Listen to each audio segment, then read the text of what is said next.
And welcome back to another video, guys. Today I'm going to be answering some of your questions. As always, if you have any questions that you'd like me to answer in the next installment of this series, let me know down below in the comment section of this video, and I'll try my best to get to them in the next episode. But without further ado, let's get right on into this video.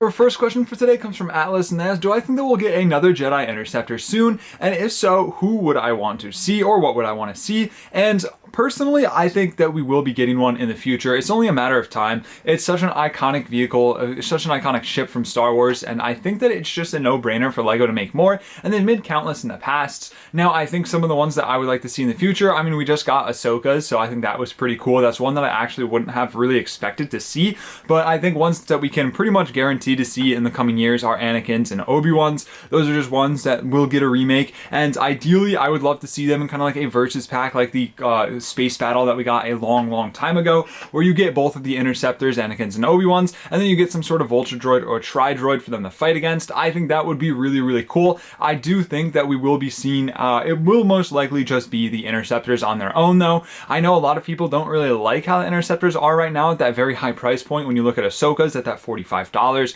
and with, you know, the cockpit being a bit odd, but personally, I do think that we will be seeing more in the future, and I would love to see, honestly, I'd be happy with Anakin's or Obi-Wan's, but I think you can't really go wrong. I think the Interceptors have such a cool design, and I would honestly be happy to get anyone's Interceptor. I think it would be cool to get maybe like a Kit Fisto or something like that. It's been a while since we've got him. Plo Koon, well, I guess we're getting Plo Koon's microfighter, so we don't really need his Interceptor anytime soon, but like I said, there's so many cool Jedi out there and so many cool Interceptor designs that I'd be super happy to see, and I definitely think that LEGO will be making more in the future.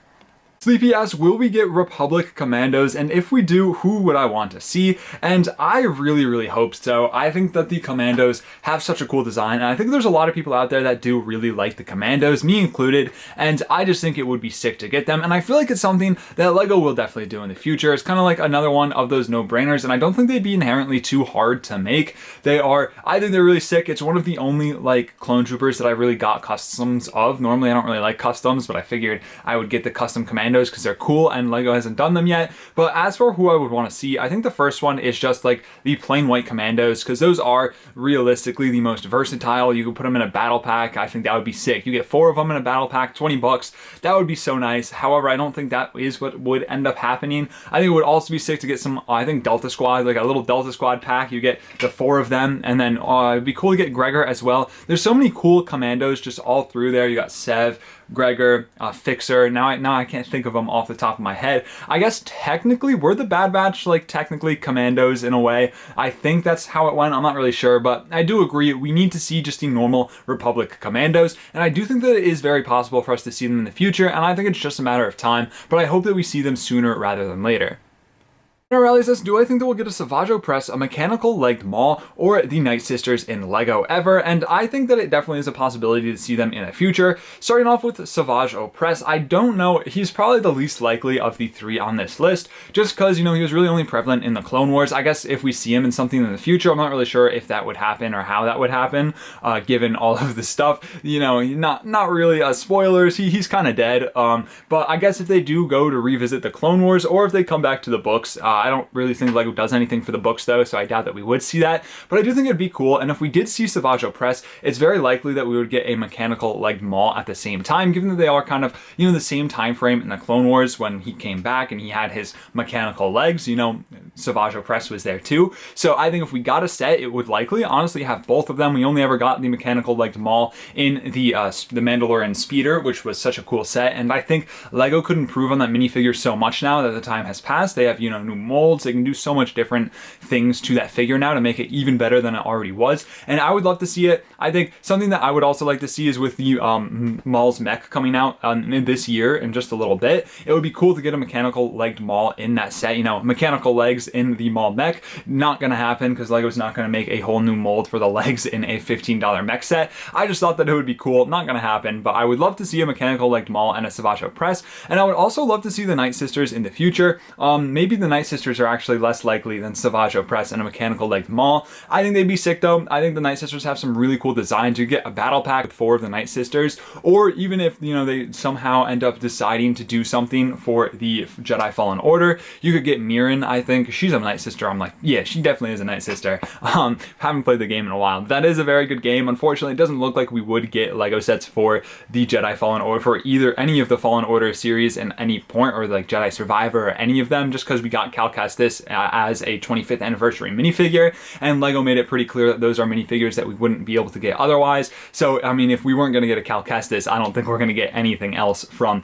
Jedi Fallen Order, which is kind of a shame. I think there are some definitely great possibilities there, but I also don't know if it is likely that we're going to see the Night Sisters. However, I would love to see any of them, as well as an updated version of Mechanical Light Maul. Asks, do I think that LEGO will make a Separatist control ship from Episode 1 in a large scale? If so, when? And personally, I think the golden opportunity for us to have gotten that was going to be last year on the 25th anniversary. Not to say it can't happen, and I do think that ship has such a cool design, and I would love to see it, but also in a large scale, it would be massive, and it would probably cost a lot of money, and I don't know if LEGO would use the slot for one of those really big sets. Realistically, this would be $1,000 set, or maybe in the 4, I don't know, it would be expensive. It'd be probably $500 or more, and LEGO tends to use those slots on more known, more popular things that are going to sell well, you know, the Venator, the Death Star, and all of the other big UCS sets that come out. But I don't think it's impossible. I think the bigger possibility is to get it in the MIDI scale, and I think that would be really cool. I think that's probably the better way to go about it, because if you get it really massive, you know, it's also kind of odd how it kind of floats. You have the little middle sphere and then the archway or arc kind of going around it. I feel like that would be hard for them to do. You'd have to do all sorts of different supports to make it stand up, or, you know, if it just sits flat on the table, it would kind of look a little bit odd. I do think it'd be sick though, and I'd be very happy to see this. I just don't think that it's something likely that LEGO is going to end up making.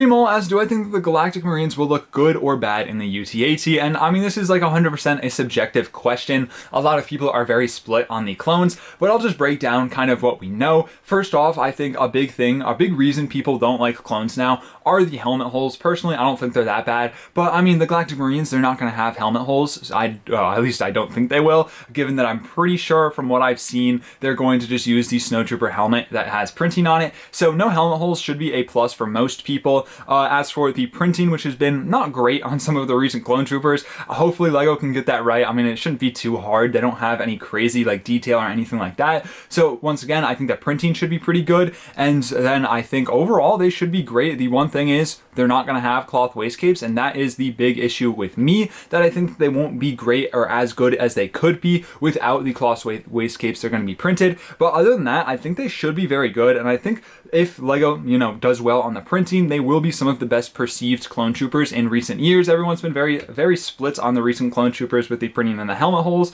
and I think that these should, you know, kind of bring everyone together, and hopefully they're good. Hopefully LEGO doesn't prove me wrong and they make just the most atrocious snowtroopers ever, or Galactic Marines. I don't think that that's going to happen though. I think the Galactic Marines are going to look very good. Maybe it's just me being hopeful, but I think we have to have a little bit of hope. LEGO can't fumble all of the clone troopers. Hopefully this one is a home run and they look good. However, I could also see LEGO dropping the ball and they look really bad, but let's all hope that LEGO does a good job, because the Galactic Marines have such a cool design and we deserve them. We've been waiting for 20 years and we need to see them come to LEGO, and they need to be the best that they can be. Hunter Robinson asks, do I think they'll make any Playscale Imperial Star Destroyer variants like the Zingston, the Ongar, and the Immobilizer, because they are cool ships? And I agree with you. I think they're very cool. Personally, I think the Immobilizer is definitely the coolest on this list, but personally, I just don't think LEGO is going to make them into a playset, or honestly, realistically, they're not going to make them into any set. Personally, I think they're just going to stick to the more kind of known and recognizable Star Destroyer variants. I guess the Super Star Destroyer is technically a variant that we have got, and I think that is one that could be seen a remake in the future, given it's very highly perceived, and it's one that we haven't seen in a while. But I don't think that they would do anything odd or niche like that, especially because some of them don't really have too much difference than the actual Star Destroyer itself. So I don't think LEGO would use a set slot on one of them. I could be proven wrong, and I would love to see one. one, but for something like looking at the immobilizer with like the weird kind of like spheres coming off the top, I feel like that's something that wouldn't really appeal to most people, like unless you like are really into Star Wars and you like the different variants. I think they're cool, definitely, but I think for like the average person looking at a Lego set like on a shelf, I don't know if they would end up buying that over just, you know, your normal Star Destroyer, and I think that's probably what Lego thinks as well. Now, not to say that they can't make these variants in the future, and I would love to see them make some of these variants because there are some really cool ones out there. I just don't think it's super likely. Personally, another one, I think Thrawn's kind of Star Destroyer, I don't know what it's called, but with like the gold markings would also be really cool. But once again, it's kind of just a recolored Star Destroyer with some gold slapped on it. And is Lego really going to make a whole new Star Destroyer playset just to have the little bit of difference with the gold? Personally, I don't think so, but I would love to be proven wrong and see some of these cool variants come in Lego. Bubba's Bricks asks, how do I feel about the new Lego Ambassador thing where they can't leak things? And personally, I've seen a lot about this. I guess I'm kind of late to the party on talking about this, but I do think it's kind of not messed up. I understand why Lego is doing what they're doing. They don't want the leaks to be coming out like that, but I think going out against the ambassadors, like the other content creators making videos about it, it isn't the problem. It's going to spread no matter what, even if, you know, an ambassador makes a video on it or not. It's the leak itself that they should be trying to stop and not the spreading of the leak, because by stopping like other people from making videos, there's so many other content creators out there that aren't in the ambassador network that are just going to make videos anyways. So personally, I think it's kind of a stupid thing to do. They shouldn't be targeting the ambassadors to stop making the videos. They should just try and get the leaks at the source if they really want to stop it. However, I honestly think going to take down the leaks isn't necessarily a good idea for Lego. Looking at Lego YouTube, some of the highest performing videos on every single person's channel, small YouTubers, big YouTubers, they're leak videos. And those leak videos, you know, they're getting people, they're clicking on them, and they're getting them excited for those sets. And then, you know, they'll save up their money and they'll go and buy their sets. It's free advertising, and I don't know why Lego's kind of so against it. Like, yes, I understand in a way, and I also don't in the other way. Personally, I think they're going about it wrong. I don't think it's like so crazy to try and want to stop the leaks, but I also think there's definitely pros to Lego getting all this free advertising and all of the hype building up around these sets. And I mean, looking back before, I guess, I don't know. I think there's definitely some ways differently that they should be going about it, and they shouldn't really necessarily be targeting the ambassadors. And it also just makes it kind of like less of incentivizing for people to join the ambassador network, to sign an NDA to do it. It just makes it seem a bit like, I don't know, it's a bit odd. I don't know if I, like before, I don't think I would join it, but even now I'm like definitely wouldn't join it with that whole thing going on. Not that I would like be able to join it in any way. I'm definitely a bit too small to be doing that right now, but I think it's a very interesting thing. I'm curious to see how Lego like keeps going about that and how it evolves, and if they actually are able to do anything to stop the leaks. I know that they kind of like copyright strike people, they take down videos, they demonetize people's channels, but once again, like I said, I just don't think going out that people who make YouTube videos and make other like content about the leaks is the way to go about it. If I were Lego, I'd be trying to stop, if I wanted to stop the leaks, you have to stop them at the source. You can't stop the people spreading it because there's so many other people that are going to spread it. You can't take down all of the videos. That's just my opinion. I'm probably wrong. I don't know much about this, and I kind of just went off on a rant, but those are my thoughts on the whole ambassador network topic.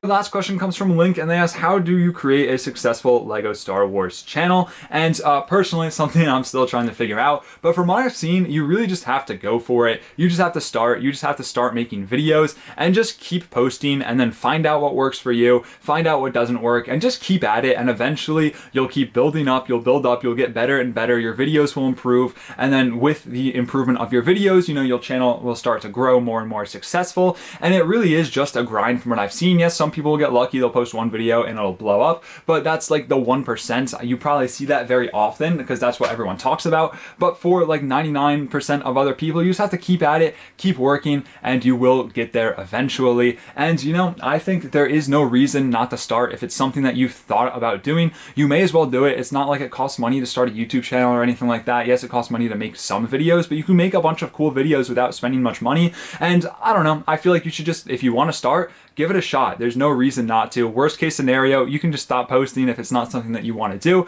but you may as well give it a shot. And I'd rather, at least for me, I'd rather do it and like fail doing it necessarily. I don't know if fail is the right word, than, regret not doing it in the future. I feel like now is as best a time as any, if not the best time to do it. So you may as well just start. There's no reason not to. And as to grow it, I just stay consistent, keep posting, and, be yourself and try and different from some of the other different creators out there. That is going to do it for this video. Thank you for everyone who asked a question, and thank you for everyone for watching this video. I hope you all enjoyed. If you have any questions that you'd like me to answer in the next episode, leave them down below in the comment section, and I will do my best to answer them in the next episode. Thank you all so much for watching. Stay safe. Drew signing out.